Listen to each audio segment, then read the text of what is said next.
Zoom, an opportunity to spend time together and just talk and catch up. And we were talking about the current circumstances and the way that our world has just drastically shifted in the course of, for most of us, what was 24 hours. And one of my friends who was born and raised in India, she introduced me to the term Jugaad. And she said that as the world changes, this term Jugaad, which is a common term in India, is something that the Indian people have within them, but it's something that the American culture is still needing to learn and to practice. And I asked her, I said, what does that term mean? I've never heard it before. And she explained that Jugaad is a term that means essentially to use our creative forces to make the most out of situations that have either limited resources or to be solution-oriented in the midst of difficult or problematic circumstances and situations. And I was so intrigued by the term. I thought, in American culture, I thought, oh, it's to MacGyver something. So for those of you who know, MacGyver is a television character who, again, was put in circumstances where he often had to make the most of sticky situations. And we just had a brief conversation about what that looks like on the material plane.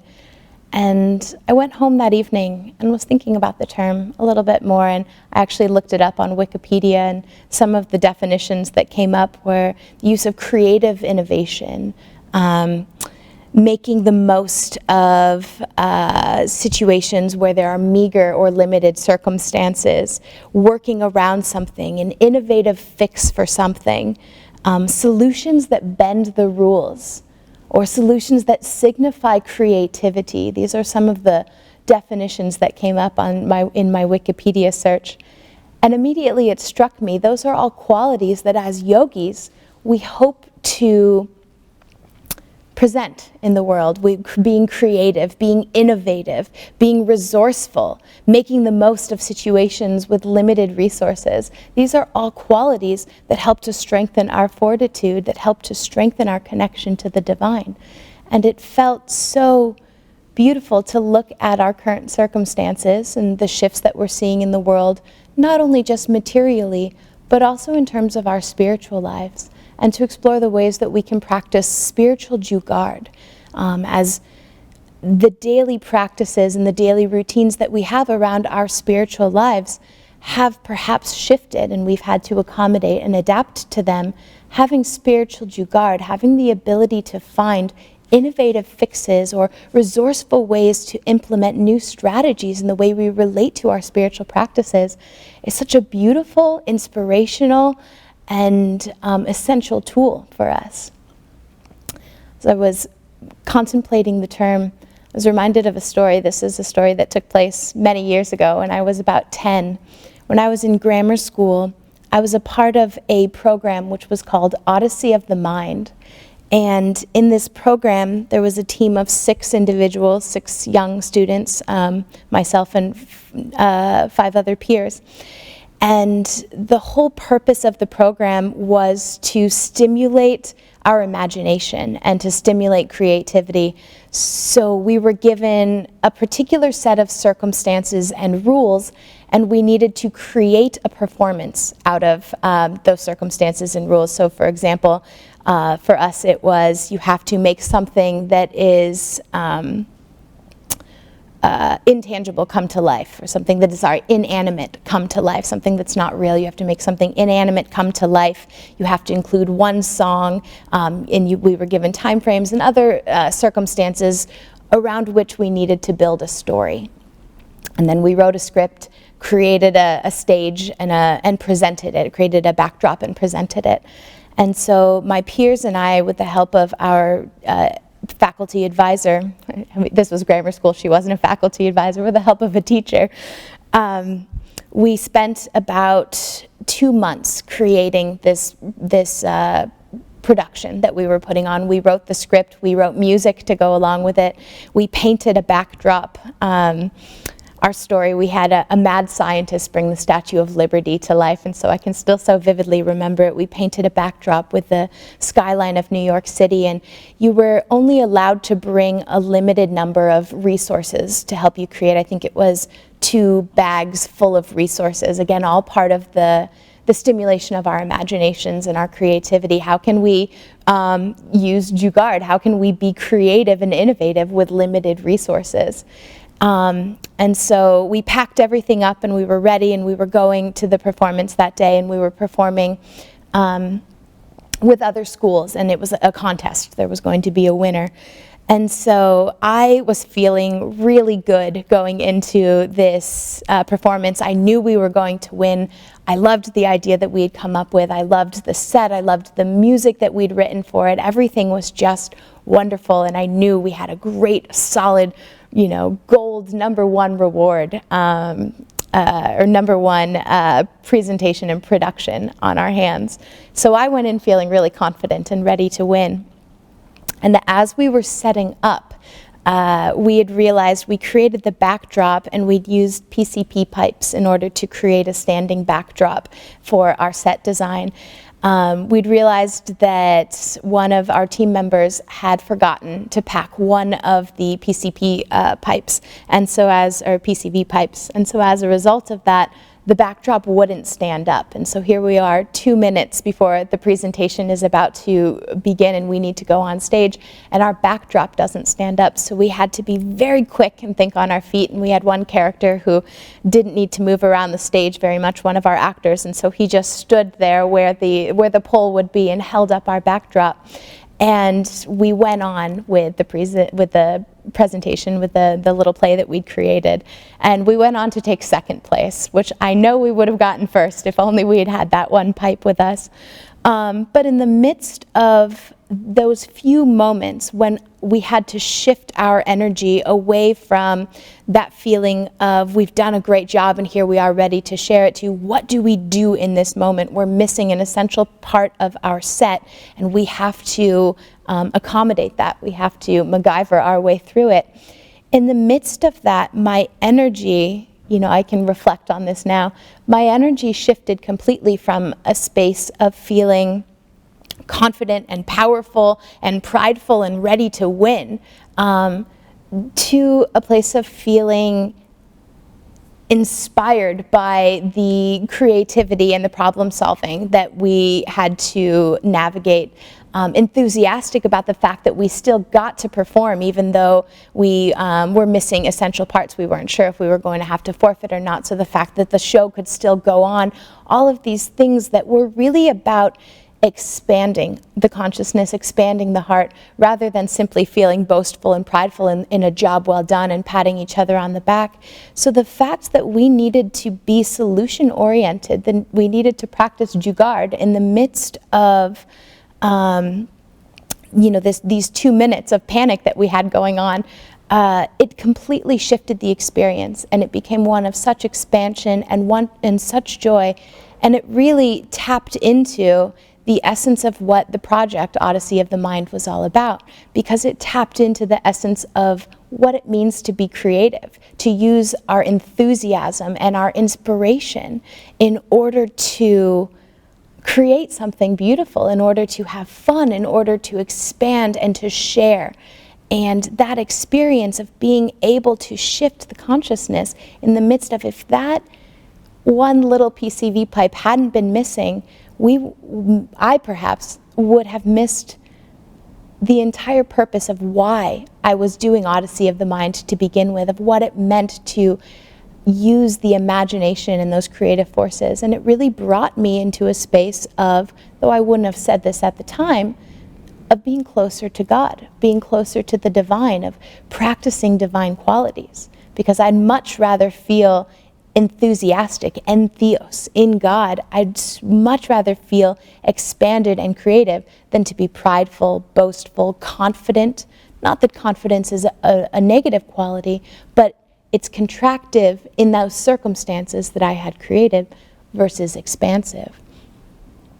And this is the power of being able to use the circumstances and the struggles and the problems that exist around us in order to raise our energy and bring us closer to those places of living in the heart and of resting in the heart. Because creativity is a spiritual quality when we are merging that quality with the divine, when we are joining our power, our energy, our efforts with God, with Divine Mother, then we are allowing that divine quality to flow through us. And inherently we get to share that quality with the rest of the world.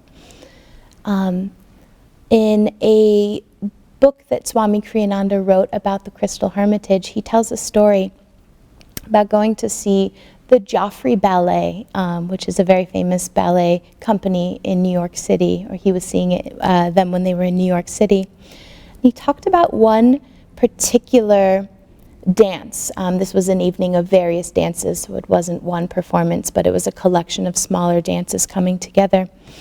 And he talked about one particular dance in which there were a series of dancers and artists, and one dancer began with a beautiful movement of some sort and passed the energy on, and the next dancer subsequently and chronologically in line was dancing and again doing another movement and feeding the energy out. And so over the course of this dance on the stage, the energy kept moving out, out, out from one dancer to another. And he talked about how there was a lack of symmetry in the dance because the energy was always moving outward from one dancer to another, and it was never turning back to recognize where that energy came from. The word that Swami Kriyananda used, which is so powerful for us to meditate on, is that he said he commented on how he found the dance to be dissatisfying and one of the reasons why is because the energy of the dance never touched back in with its origin, with the first dancer. So again, as the creative aesthetic flow was moving outward, there was never an acknowledgement of where that creative flow was coming from and never an acknowledgement of the origin of it. And so even though it could look beautiful and the movements and the artists, the dancers could be beautiful on stage, there was an element of dissatisfaction in watching the performance for him. If we bring this back to creativity, to spiritual Jugaad, to our ability to be innovative and be solution-oriented in the midst of problems, if we're not always turning back to acknowledge the origin from whence that creativity, from whence that inspiration comes, then we're missing an opportunity to tap into the divine and to come closer and closer to the divine. Creativity, Swami Kriyananda tells us, the wellspring of creativity is within man. It is not without. It is not from outside. So as we acknowledge the changing world that we are living in, as we acknowledge the adaptations that we inherently need to make in the midst of all of these changes, we are presented with the opportunity to to raise our energy, uplift our consciousness, and use that creative source which comes from the divine. It's an opportunity to tap in so specifically to that divine flow.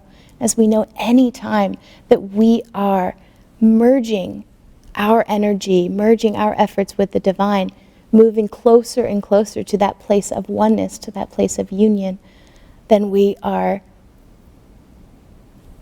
dissolving the veil that separates us from our true nature, from that which we truly are. I was thinking about the ways that our world here, at least in Palo Alto, some of the ways that our spiritual life, our spiritual practices have changed. We don't have a Sunday service or a Sunday satsang any longer where we're all coming together, but we're accessing that online. We're not coming together for morning meditations. Again, it can be accessed online, but people are meditating on their own in their own homes, in their own apartments. The way that we're interacting with Swami's music is changing. For those of us that live in the community, sometimes the way we're chanting has changed because our sound carries in our community from apartment to apartment, and so we're diligent and acknowledging and thoughtful about the spaces around us. And all of those things can feel like a loss if we don't look for ways to be creative in the midst of meager or limited circumstances. Spiritual Jugaad, the ability to tap into that divine source and to remember that there is nothing outside of us that can dictate our connection to God or that can change our connection to the divine. It's such an important thing for us to know right now. It can feel like a loss to say that we don't have morning group meditations any longer. But as Paramahansa Yogananda teaches us, and he said to us, there is a portable paradise within you. Your connection to the divine comes from within. So as we can use the qualities of creativity, as we can use spiritual Jugaad to make the most of our circumstances and join our energy together, everything in the world is energetic. Everything in the world is connected to one another through this intangible flow. Whether I'm sitting next to my Guru Bai and meditating on the pillow while he or she is in front of me, or we are thousands of miles apart, that connection doesn't change. We can still come together to celebrate one another, to uplift one another with God consciousness. And I think what we can begin to find, just like the experience I had with Odyssey of the Mind when I was 10 years old, what at first looked like a loss, what at first looked like a struggle or a challenge because we needed to shift and adapt what was happening and things couldn't happen the way I had expected them to or the way that I had wanted them to, what I found in the midst of that was an experience of inspiration, an experience of true joy, an experience of expansion. I gained so much more from those circumstances that were just a little off, that were just a little problematic.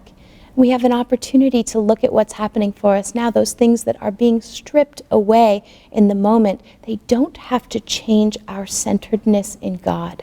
That connection with God is just as strong and vibrant as it can and will ever be.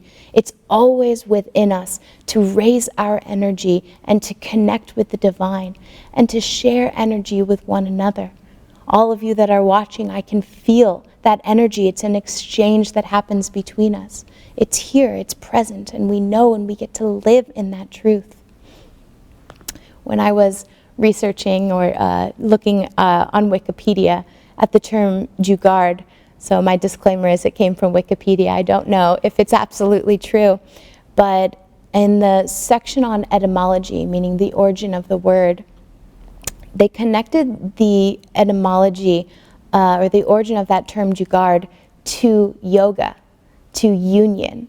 And I thought that that was such a powerful and profound thing for us to contemplate, that true union is the ability to use all of our creative resources to merge our consciousness with the divine. Jugaad is union, yoga, that ability to strip away all of the extraneous tethers that are pulling us in different directions, that are keeping us from realizing God consciousness, to strip it away, to sever all of those heartstrings and to raise our energy in God consciousness, in perfect union. And again, if we choose to look at this as a loss, then that's what it becomes in our lives. It becomes a loss. But if we choose to look at it as an innovation, an opportunity to grow and to expand, then it becomes an opportunity to grow. You know, here in Palo Alto, which is in Northern California, we are in there are many little blossoms all over just on the side of the road of the California golden poppy, which is a beautiful flower, and it's a native plant here in California. And I've been watching. I've been driving in the mornings. I've been driving somewhere most mornings, and in the morning, the poppy is completely closed up, and it's everything in it. It's just tucked in really tightly, protecting itself from the dark of night, from the cold, from the wind. And as the sun grows higher in the sky and it warms up the environment, those poppies begin to expand and open up. And it was such a beautiful metaphor for the way that we can practice this. We could look at that as confinement, constraint. We can look at that as having to close in and be small. But when I was thinking about it, what that California golden poppy is doing is it's closing itself in protection, but it's concentrating its energy so that the moment that that sunlight bursts through and warms its environment, it is ready to open up and to expand and to absorb all of that golden light and love. And this is what we get an opportunity to do, to concentrate our energy, to keep our practices strong in the midst of the changes and the adaptations that we're being asked to do. But to know that as we're concentrating that energy, building that magnetism, holding that strength and that fortitude and that courage, what we're doing, just like the poppy, we're waiting for that moment when the divine will come so that we're ready to open up and to expand. Spiritual Jugaad, this is our opportunity to be that poppy, to be ready and prepared to expand into God's love and God's light, which is inevitably waiting for us just behind our next breath. And so with this term, what I invite you to think about are Yogananda's words that we stand unshaken amidst the break of crashing worlds. With the practice of spiritual Jugaad, with the practice of creativity, innovation, magnetism, strength, fortitude, we can not only stand unshaken amidst the break of crashing worlds, but we can thrive amidst the break of crashing worlds. This is our promise. This is our birthright. To unite our consciousness with God consciousness. It is waiting just behind the next inspiration, just behind the next moment of creativity.